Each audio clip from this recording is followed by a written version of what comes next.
검찰, 법원, 기타 등등 관련해서 가장 주목받고 있는 사건은 이제 이 국민의당에서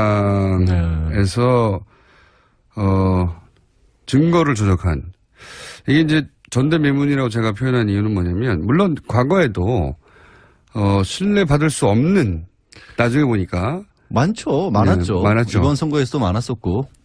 근데 이제 당내 자체 제작은 이거는 자체 보통은 이제 연기자를 섭외한다든가 외부의 누군가를 회유한다든가 등등인데 자체 제작의 경우는 제가 생각해 보니까 없었죠. 네. 하다못해 김대엽 사건 같은 경우도 외부 조작이었었죠. 그러니까 이제 선수를 섭외하는 거거든요. 용역을 되게 주는 편이었는데 그러니까 용역이 아니라 경우는 이제 간의 수공업 수준이었어요. 사실 생각해 보면 그러니까요. 뭐 카카오톡 메신저라든가 녹음 같은 경우도 직접 한 것이고 기술의 발달의 덕분으로 많은 것들을 스스로 할 수 있게 된 것이라고 봐야 될지 아니면 이제 당 자체가 워낙 그 환경이 열악했기 때문이라고 봐야 될지는 잘 모르겠어요. 근데 너무 급했기 때문에 그럴 수도 있고 본인도 벤처 기업을 운영했던 뭐 IT 출신 업체의 사람이었기 때문에 아니 저기 아시잖아요. 그 대통령상까지 받았잖아요. 창조경제 대통령상까지. 벤처망. 아니 아무데나 막 갖다 붙이지 말고 좀. 스타트업망. 오늘 몇 개야 얘기가. 예, 신생망. 예. 알겠습니다. 골목 상권망. 애들 중소망을 하고요. 예, 일단 그렇게 하고 제가 중요한 게 아니에요. 사실은 예. 지금 상황이. 자, 이게 혐의가 법적으로는 어떤 걸 위반한 겁니까? 공직선거법상 허위사실 공표죄를 당장 적용을 할 수가 있겠죠. 그리고 일단 문주정 씨에 대한 거를 적용을 했기 때문에 후보자 가족 비방죄도 갈 것 같아요. 후보자 비방죄. 왜냐하면 직계 비속에 대한 허위사실 유포가 들어가기 때문에. 공직선거법상 허위사실 유포와 관해서는 굉장히 마음이 아프시죠? 저보다 더 전문가일 것 같아요. 굉장히 조용하게. 이거 보통 변호사들은 이거 다룰 기회가 많지는 않거든요. 예. 예. 저는 뭐 지난 10여 년 가까이 굉장히 조용하게 했는데. 아니 근데 뭐 전문가로서 갑자기 제가 부끄러워지기도 하고 여태까지 다뤘잖아요. 이거 내리 다뤘을 텐데 저 불러서 무슨 얘기를 하겠다고. 법적인 걸 한번 따져보자는 거죠. 따져봤을 것 같은데 이미. 저는 따져봤어요. 그러니까 제 경험상 이것은 실형은 명백합니다. 최소한 3년 정도까지는 가능할 거 이미 드러난 사실만으로도. 최소한 3년 맞습니다. 책임의 범위가 어디까지 갈 것이. 이건 집행유예가 안 나옵니다. 후보자 비방죄 같은 경우는 7년 이하거든요. 예. 네, 후보자 비방죄는 7년 이하고 공직선거법상 허위사실 유포만 가도 5년 이하고.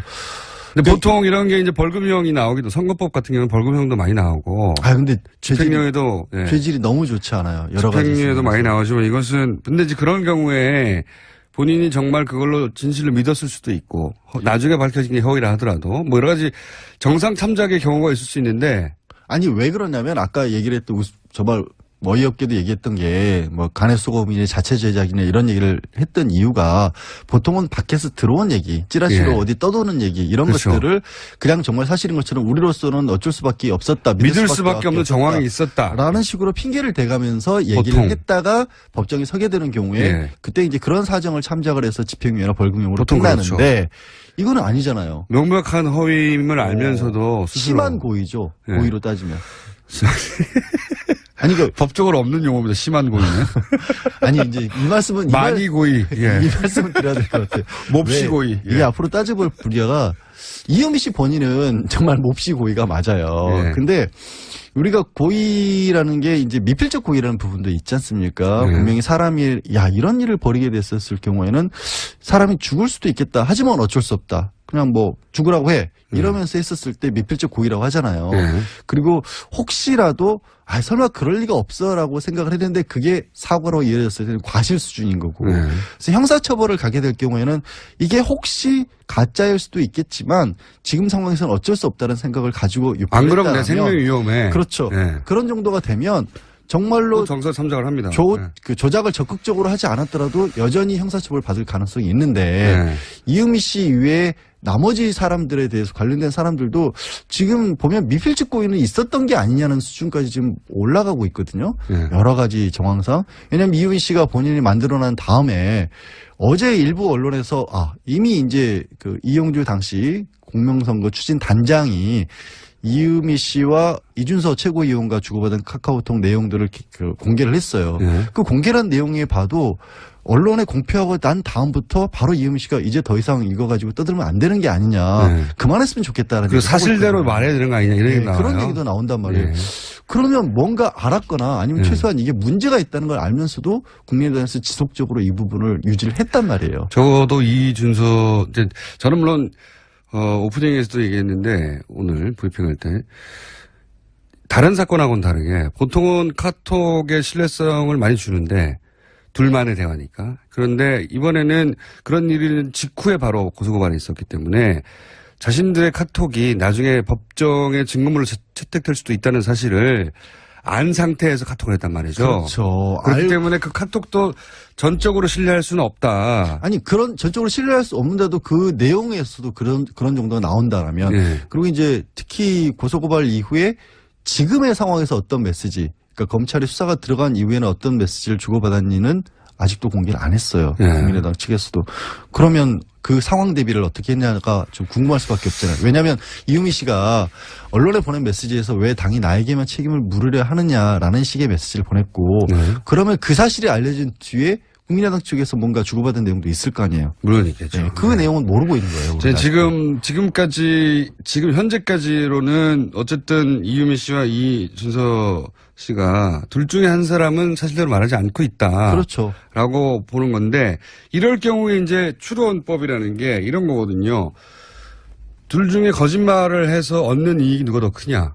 물론 그건 법적으로 뭐 명확한 증거가 될 수는 없지만 추론을 가져온 과정에서 이런 생각을 해보게 되잖아요, 당연히. 그리고 이제 그게 정황 증거로 따질 때인데 사람이 아까 제가 왜 미필적 고의를 말씀을 드렸냐면 사람이 머릿속에서 무슨 생각을 하는지 우리는 알 수 있는 방법이 없습니다. 그렇기 때문에 주변 정황들로 따져서 이 정도 상황이라면 같이 가담을 했거나 아니면 최소한 뭔가 문제가 있다는 것을 알면서도 그냥 참고 넘어갔다. 눈앞에 보이는. 그리고 카톡도 역시 특수하게도 이번에는 일이 있자마자 고소고발이 있어서 그 이후에 카톡이 있었던 거거든요. 그렇죠. 사실은. 예. 그러면 이 카톡이 나중에 이게 털릴 수도 있다. 예? 공개될 수도 있다는 걸 전제하는 걸 계속 염두에 두고 썼을 수 있기 때문에 예를 들어서 당신도 알잖아요 하는 내가 사실대로 말해야 된다는 멘트에 대해서 무슨 소리죠? 라는 것도 알면서도 무슨 소리도 했을 수도 있는 정황이거든요. 그러면 제가 궁금한 건 이제 그 추론으로 누가 더 이익이냐 거짓말을 했을 때 생각해 보자면 이제 이럴 경우 있지 않습니까? 이유미 씨가 나 혼자 한 게 아니라는 식의 문자도 남겼고 그런 주장을 한다고 했을 때 만약에 이유미 씨가 다른 사람을 끌어들여서 얻는 이득이 뭐냐 이거예요. 그럴 경우에 이득은 자신은 종범이 되는 거니까. 그렇죠. 형량도 좀은 가벼워질 수 있죠. 조금은. 당연히. 하지만 면제될 수는 없어요. 아니 원래 당연히. 이런 경우에 있어서는 종범이라고 보기는 어려운 게 대등한 사람들을 찾을 수는 있겠죠. 그러니까 이유미 씨와 같이 우리가 이제 형법적으로 따져봤을 때 누가 시켜서 나쁜 짓을 했다고 했었을 때 자기 손에 피를 묻힌 사람이 더 나쁘냐 아니면 시킨 사람이 나쁘냐 논의는 많지만 법적으로는 일단 교사범들이 되는 거기 때문에 주변 사람들이 일단은 똑같은 대우를 한다라는 겁니다. 제 포인트는 그겁니다. 지금 말씀하셨듯이 종범으로 취급될 수는 있지만 그 형이 뭐 크게 감량되거나 이득이 크지 않다는 거죠. 첫 번째. 그렇죠. 그러면은 그로 인해서 본인이 지불해야 되는 건 뭐냐. 첫 번째. 아무 죄 없는 이준서 씨를 끌어들여가지고 이준서 씨 인생을 영원히 망치는 거거든요. 이거는 단순히 끌어들였다는 문제가 아니라 형이 끝난 후에도 두 사람 다 형을 받았다고 칩시다. 형이 끝난 후에도 뭐 삶은 계속되니까요. 3, 4년 후에 지속적으로 이준수 씨로부터 평생 원망을 듣게 되는 아무 죄가 없다면 그런 거를 대가로 지불해야 돼요, 자기야. 근데 보통 그 일반적으로 어떻게 봤었을 때도 죄를 지은 사람들이 잡히잖아요. 그러면 뭔가 주변의 사람들을 끌어들이려는 경향 자체는 있어요. 그렇게 해야 자기가 가벼워질 것 단독범보다는 여러 사람에 의해서 어쩔 수 없이 된 거란 핑계라는 것이 생길 수도 있고 두 번째는 그렇게 있었을 경우에 어떻게 보면 당 차원에서 나서서 자기를 좀 도와주지 않을까. 자, 그렇게 구제책을. 그렇게 그렇게 생각했을 수도 있다는 거예요. 그렇죠. 그런 면이 있습니다. 이제 종합적으로 판단할 때 또 하나. 이준서 씨가 지시를 했는데 안 했다고 이제 거짓말을 하는 경우를 상정해 보자고요. 그러면은 이익은 뭐냐? 자신이 완전히 빠져나가는 겁니다. 이익이 커요. 이준서 씨 본인이? 네. 아니면 이준서 씨 본인이 자신이 지시했는데 말이 서로 엇갈리니까 내가 안 했다라고 얘기하는 것은 얻는 이득이 뭐냐 거짓말에. 만약에 이준서 씨가 거짓말을 한 거라면 본인은 이익은 커져. 근데 이게 이런 추론도 가능한 것 같아요. 자, 네. 조금만 더 네. 마무리만 할게요. 어쨌든 본인은 형이 가벼워지는 게 아니라 아예 없어지는 거예요. 그 먹히면. 첫 번째 이익이 크고 두 번째 당도 가장 최악은 피하는 겁니다. 왜냐하면 그렇죠. 이준서 씨가 연루됐다면 그거는 당시에 당의 최고위원이기 때문에 당이 연루됐다고 할 수 있거든요. 그래서 당의 이익도 매우 큽니다. 그럼 본인이 지불해야 될 대가는 뭐냐? 양심의 가책이에요. 나는 거짓말을 나중에 했다고. 그러니까 제 말은 뭐냐면 물론 이걸로 무슨 정확한 답을 얻을 수는 없는데 양자 간의 거짓말로 얻을 수 있는 이득이 누가 더 크냐 혹은 피해가 누가 크냐 하는 비교는 해볼 수 있다는 거죠. 그거는 뭐 비교할 바도 아니죠. 비교할 것도 아닌 게 당연히 이준서 씨가 거짓말을 해서 그 거짓말이 통하는 편이 만약에 거짓말이라면 거짓말이 통하는 편이 모두에게 굉장히 크죠. 근데 그냥 보통 글자 그대로 이제 언론에서 표현할 때 이럴 때 꼬리 자르기라고 하는 게 그래서 나오는 거 아니겠습니까? 이은미 씨에게 우리가 모두 다 당했다라고 한다면 뭐 도덕적인 지탄이라든가 정치적인 책임 논란은 있을지언정 형사처벌은 아무도 안 받게 되는 거죠. 이은미 씨 본인만 빼놓고. 그러니까 이걸로 정확한 답은 얻을 수 없지만 보통 실익이 누가 크냐를 가지고 정황을 추정해 보는 경우도 있으니까 제가 한번 해본 거고요. 자 최저망 해보세요. 계속. 또 최저망이. 최저가가 갑자기 생각나요. 진짜. 밖에 지금 저 PD랑 작가들이 드랍박 계속 뭐 생계형 마왕, 노전망 이딴 식으로 지금 글자 써서 보내니까 자꾸 이상한 아이디어를 받는 거 아니에요. 노전망. 리어카망 어떻습니까? 리어카망. 지원 거부하겠습니다. 근데 지금 말씀하신 부분이 왜 가능성이 있냐면 이런 거를 직접적인 지시를 하는 경우는 없어요. 만약에 지시를 했더라도 증거를 이렇게 저렇게 만들어 와라라고. 바보가 아닌 이상. 정말로 그런 걸 더더군다나 증거까지 남겨가면서 그런 걸 하더라도 말로 하죠. 어제 말로. 검찰에서 압수수색을 했지만 자택이나 사무실에서도 저는 100% 나올 건 없다라고 저도 봐요. 그렇게 생각합니다. 다만 이렇게 얘기를 했을 50일을 준비할 수 있었는데요. 아니 그전에도 안 했을 거예요. 없앴다는 게 아니라 아예 안 했을 거예요. 뭐냐면 그런 가능성이 크죠. 당이 지금 이러저러한 상황을 겪고 있고 이은미 당신이 뭐 이런 얘기를 알고 있는 게 누구 없느냐라는 식으로 끊임없이 속된 말로 쫙 깼죠. 그럼 뭔가를 들고 왔었을 때 그거에 대한 검증 절차 없이 그냥 덜컥 우리는 이 사람이 갖고 왔으니까 물었다라는 생각을 가지고 그냥 공개를 했을 수는 있죠. 그리고 이런 것도 있습니다. 본인이 자기 스스로를 나중에 그렇게 분명히 했음에도 불구하고 자기를 스스로 속일 수도 있어요. 믿어버리는. 그 거짓말이라고 하는 게 원래 그래요. 그 시간이 지나고 나면 왜 우리가 위증죄라는 것을 기억에 반하는 것을 처벌하냐면 보통 기억은 방판왕 나왔습니다. 방판왕망. 왜 문자 소개 평소에 하지도 않으면서 문자까지 읽고 있어. 방판. 사람 하나를 이렇게까지 인격적으로 지금 저희가 참 유치해요, 그렇죠? 유치해서 아주 좋아요. 저는 사실은 이거로 오다가 이미 소개는 다 됐었고 끊임없이 다뤄지는 가운데 왜 그 누구도 국민의당에서도 문준영 씨에 대해서는 제대로 된 사과를 하는 모습을 찾은 게 없어요. 피해자한테는. 그러니까 저는 그게 제일 화가 나요. 진짜로. 왜 다른 모든 사안은 피해자 중심으로 얘기하는데 왜 이 사안은 그렇게 얘기 안 하는지 모르겠어요. 그러니까요. 지금 문준영 저는 정말 화가 나더라. 처음에 알았을 때부터 누가 어떤 것보다 관심을 떠나서 문준영 씨 무슨 죄가 있어요. 계속해서. 문준영 씨에게 감정이입하셨어요? 아니 아버지 잘못 만난 죄밖에 없는 거잖아요. 아니 그거를 그리고 저 국민의당에서도 들었을 때 중소망이다 보니까 평소 나도 시달리다 보니까 그런가? 대기업 망들에 시달리다 보니까 약자의 감정이입하셨군요. 아니 지금 특검 얘기를 꺼내는 순간 무슨 생각이 드냐면 특검이라고 하는 유사 망도 나왔어요. 진짜 문자 그만 읽으시라고. 망으로까지는 말할 수 없다. 정말 유치해. 유치해서 좋아요. 아니 그러니까. 또 하나 있습니다. 그것도 동의하고요. 제가 이 얘기 끝낼게요. 특검이라는 얘기를 국민의당에서 꺼냈는데 박지원 전 대표가 특검이라고 하는 것은 고위공직자의 비리나 의혹에 대한 것을 일반 검찰에서 맡길 수가 없기 때문에 검찰의 영향력을 행사할까 봐 그 바깥에서 별도의 검찰을 설치를 해서 수사를 하자는 거 아니에요. 전제가 고위공직자의 비리 의혹인데 일단 그 당시에 받았을 때 문재인 현재는 대통령이지만 그때 당시 대통령도 아니었고 후보였고 더구나 문재인 씨는 그냥 민간인이라고 봐야 되는 거죠.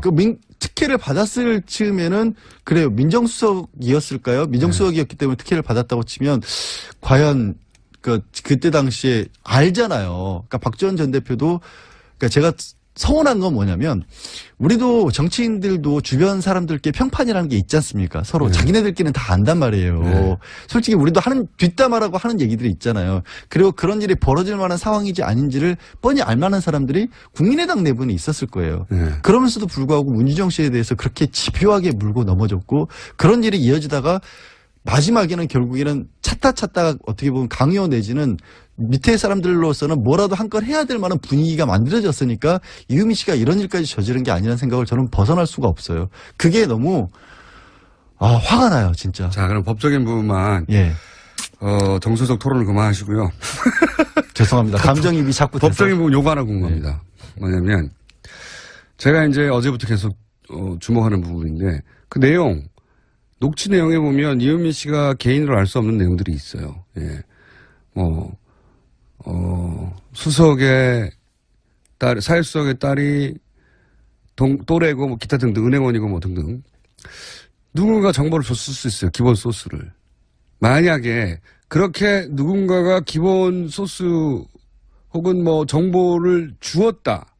개인정보 유출이 될 수가 있죠. 준 것을 가지고 그것이 개인정보 유출인 정보를 알면서 그런 걸 만들었다. 이 경우에는 뭐가 적용됩니까? 개인정보 유출 말고. 개인정보 유출 말고, 그러고 보니까 역시 전문가시네요. 이쪽 방면에 서의 46%에 있었어. 거기서 검찰이 수사에 어떻게 보면 실마리를 찾을 수 있을 것 같아요. 저는 왜냐하면 생각합니다. 조작을 할 수 있었다는 건 조작의 근거 사실을 줘야 되고 이유미 씨가 그거를 알 수 있었을 만한 위치에 있지 않잖아요. 그렇죠. 본인도 공무원. 그럼 알만한 사람이 누군가 줬다는 알만한 사람이 누군가 그걸 루트를 타면 되거든요. 시나리오의 소재를 제공을 해준 거거든요. 그러면 이런 기본적인 사실들을 당에 내지는 이유미 씨에게 쭉 뿌리고 이런 것들을 알만한 사람을 찾아봐라고 지시한 사람이 누구냐라고 알 수 있겠죠. 그걸 갖다 준 사람이 있고요. 네. 그걸 토대로 만들었으니까. 만들었고 그 사람에게 제공을 했겠죠. 그러면 그 사람은 여기 연루될 수밖에 없는 거군요. 그렇죠. 그 사람이 악마네. 그 사람이 지시자거나 최소한 방조자거나 압박자거나 관련이 있는 거죠. 근데 이제 그게 한 축입니다. 수사에 아시겠지만 팀 단위로 움직이잖아요. 네. 그 대선 때는 보통 우리가 쉽게 표현해서 팀이라고 부를 수 있을 만한 공명선거 추진단이라고 공적인 이름이 있지만 그 밖에도 이러저러한 팀들이 여러 가지 움직이고 비선도 있고 그리고 그 팀 단위기로 움직이지 서로 공유해 가면서 움직이지 않거든요. 이 팀들이. 그럼 이 이유미 씨가 속해 있었던 국민의당 내에 이른바 팀이라고 하는데 그런 정보를 꽂아주면서 알바마왕 나왔습니다. 알바마왕. 아니 사람들이 우리가 유치하게 놓으니까 여기 맞춰서 문자를 너무 많이 보내고 있어요. 평소 문자 소개 안 해주시잖아요. 이거 너무 재밌어. 바지 마왕도 나오고, 예. 페이퍼 마왕, 페이퍼에 불과하다. 너무 유치해서 좋아요. 계속 생각하지만. 자, 그래서 그쪽 루트를 찾아야 되는 거 아닙니까, 그죠? 제가 주목하는 루트입니다. 그러니까. 꿋꿋하게 그쪽 루트를 찾아야 한다라고 생각을 하고 그쪽 루트라고 하는 거는 결국에는 초재성급보다는 의욕이 넘치는 초재성급보다는 뭔가 문재인 당시 후보에 대해서 옛날부터 알고 있었던 그런 정보를 취합할 만한 개인 혹은 기관 혹은 그런 쪽과의 이른바 빨대가 닿는 사람들을 찾아봐야 되는 거죠. 네.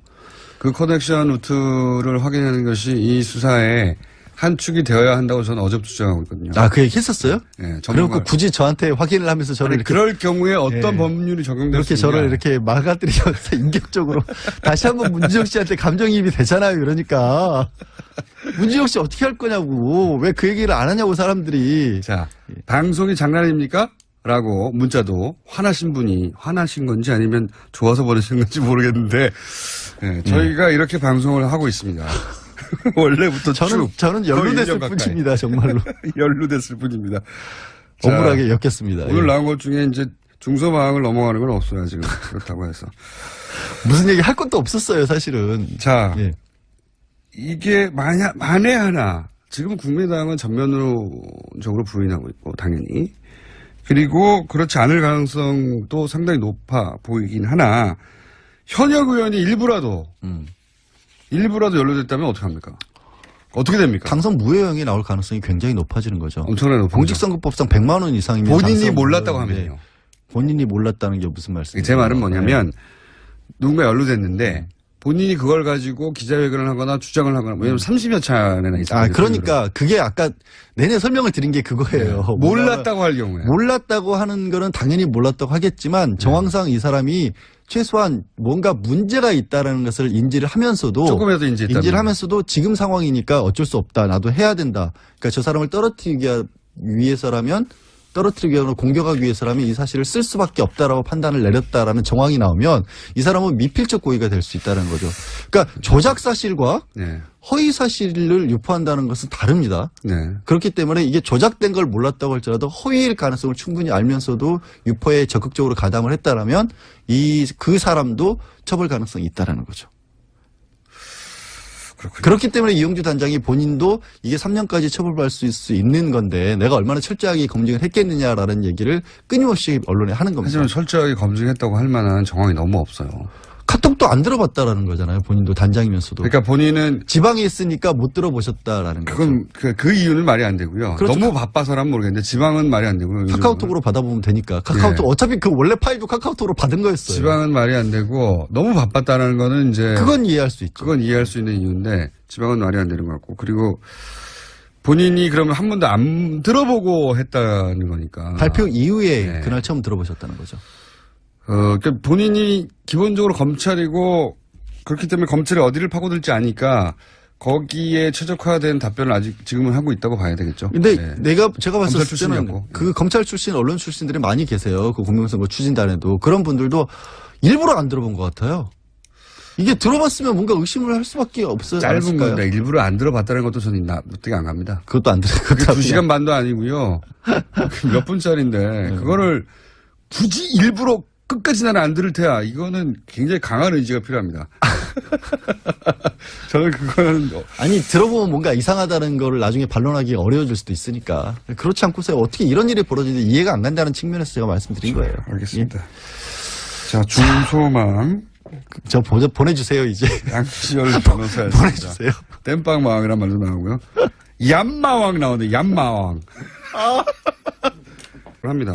그 조작을 적극적으로 하지 않았더라도 여전히 형사처벌 받을 가능성이 있는데 네. 이은미 씨 이외에 나머지 사람들에 대해서 관련된 사람들도 지금 보면 미필적 고의는 있었던 게 아니냐는 수준까지 지금 올라가고 있거든요. 네. 여러 가지 정황상. 왜냐하면 이은미 씨가 본인이 만들어난 다음에 어제 일부 언론에서 이미 이제 그 이용주 당시 공명선거 추진 단장이 이은미 씨와 이준서 최고위원과 주고받은 카카오톡 내용들을 공개를 했어요. 네. 그 공개한 내용에 봐도 언론에 공표하고 난 다음부터 바로 이은미 씨가 이제 더 이상 이거 가지고 떠들면 안 되는 게 아니냐. 네. 그만했으면 좋겠다라는. 그 사실대로 말해야 되는 거 아니냐 이런 얘기 나와요. 그런 얘기도 나온단 말이에요. 네.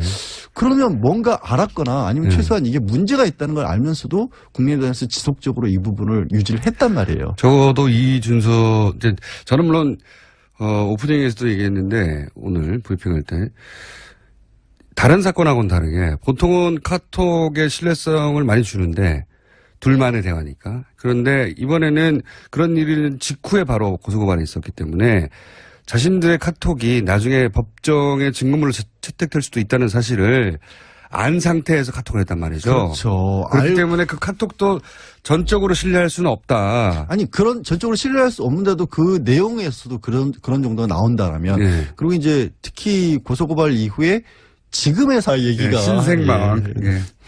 알겠습니다. 골목 상권 마왕. 애들 중소마왕을 하고요. 예, 일단 그렇게 하고 제가 중요한 게 아니에요, 사실은. 네. 지금 상황이. 자, 이게 혐의가 법적으로는 어떤 걸 위반한 겁니까? 공직선거법상 허위사실 공표죄를 당장 적용을 할 수가 있겠죠. 그리고 일단 문주정 씨에 대한 거를 적용을 했기 때문에 네. 후보자 가족 비방죄도 갈 것 같아요. 후보자 비방죄. 왜냐면 네. 직계 비속에 대한 허위사실 유포가 들어가기 때문에. 저희는 공직선거법상 허위사실 유포와 관해서는 굉장히 마음이 아프시죠? 저보다 더 전문가일 것 같아요. 굉장히 조용하게 이거 보통 변호사들은 이거 다룰 기회가 많지는 않거든요. 예. 예. 저는 뭐 지난 10여 년 가까이 굉장히 조용하게 근데 아니 근데 뭐 전문가로서 갑자기 제가 부끄러워지기도 하고 여태까지 다뤘잖아요. 이거 내리 다뤘을 텐데 저 불러서 무슨 얘기를 하겠다고 법적인 걸 한번 따져보자는 거죠. 따져봤을 것 같은데 이미. 저는 따져봤어요. 그러니까 제 경험상 이것은 실형은 명백합니다. 최소한 최소한 3년 정도까지는 가능할 거 이미 드러난 사실만으로도. 최소한 3년 맞습니다. 책임의 범위가 어디까지 갈 것이. 이건 집행유예가 안 나옵니다. 후보자 비방죄 같은 경우는 7년 이하거든요. 예. 예, 후보자 비방죄는 7년 이하고 공직선거법상 허위사실 유포만 가도 5년 이하고. 근데 보통 이런 게 이제 벌금형이 나오기도 선거법 같은 경우는 벌금형도 많이 나오고. 근데 집행유예도 죄질이 너무 좋지 않아요. 여러 가지. 집행유예도 많이 나오지만 이것은 근데 이제 그런 경우에 검찰, 법원, 기타 등등 관련해서 가장 주목받고 있는 사건은 이제 이 국민의당에서 증거를 조작한 이게 이제 전대매문이라고 제가 표현한 이유는 뭐냐면 물론 과거에도 신뢰받을 수 없는 나중에 보니까 많았죠. 네, 많았죠. 이번 선거에서도 많았었고. 근데 이제. 당내 자체 제작은 이거는. 자체 제작. 보통은 이제, 연기자를 섭외한다든가, 외부의 누군가를 회유한다든가 등등인데, 자체 제작의 경우는 제가 생각해보니까. 없었죠. 네. 하다못해 김대엽 사건 같은 경우도 외부 조작이었었죠. 그러니까 이제 선수를 섭외하는 거거든요. 용역을 되게 주는 편이었는데 그러니까 용역이 아니라 경우는 이제 간의 수공업 수준이었어요. 사실 생각해 보면 그러니까요. 뭐 카카오톡 메신저라든가 녹음 같은 경우도 직접 한 것이고 기술의 발달의 덕분으로 많은 것들을 스스로 할 수 있게 된 것이라고 봐야 될지 아니면 이제 당 자체가 워낙 그 환경이 열악했기 때문이라고 봐야 될지는 잘 모르겠어요. 근데 너무 급했기 때문에 그럴 수도 있고 본인도 벤처 기업을 운영했던 뭐 IT 출신 업체의 사람이었기 때문에 아니 저기 아시잖아요. 그 대통령상까지 받았잖아요. 창조경제 대통령상까지. 벤처망. 아니 아무데나 막 갖다 붙이지 말고 좀. 스타트업망. 오늘 몇 개야. 네. 본인이 정말 그걸로 진실을 믿었을 수도 있고 나중에 밝혀진 게 허위라 하더라도 뭐 여러 가지 정상 참작의 경우가 있을 수 있는데 아니 왜 그러냐면 아까 얘기를 했던 정말 어이없게도 얘기했던 게 뭐 간의 수고범이나 자체 제작이나 이런 얘기를 했던 이유가 보통은 밖에서 들어온 얘기, 찌라시로 어디 떠도는 얘기 이런 그렇죠. 것들을 그냥 정말 사실인 것처럼 우리로서는 어쩔 수밖에 없었다. 믿을 수밖에 없는 정황이 있었다. 라는 식으로 핑계를 대가면서 얘기를 보통. 했다가 법정에 서게 되는 경우에 그때 이제 그런 사정을 참작을 해서 집행유예나 벌금형으로 끝나는데 그렇죠. 이거는 아니잖아요. 명백한 허위임을 알면서도 스스로. 심한 고의죠. 고의로 따지면. 아니, 법적으로 없는 용어입니다. 심한 고의는.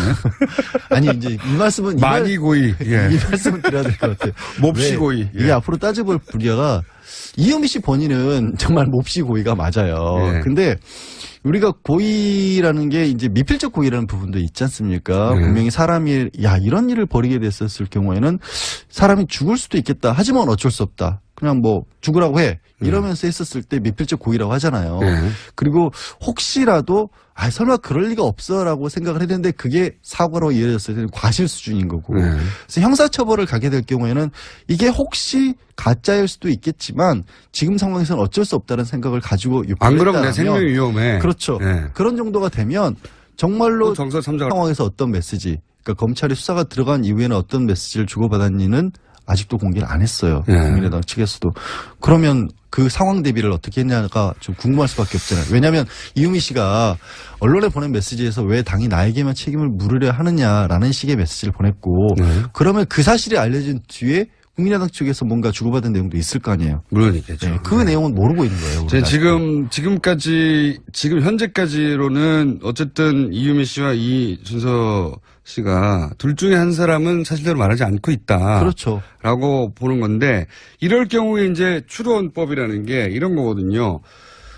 둘 중에 거짓말을 해서 얻는 이익이 누가 더 크냐.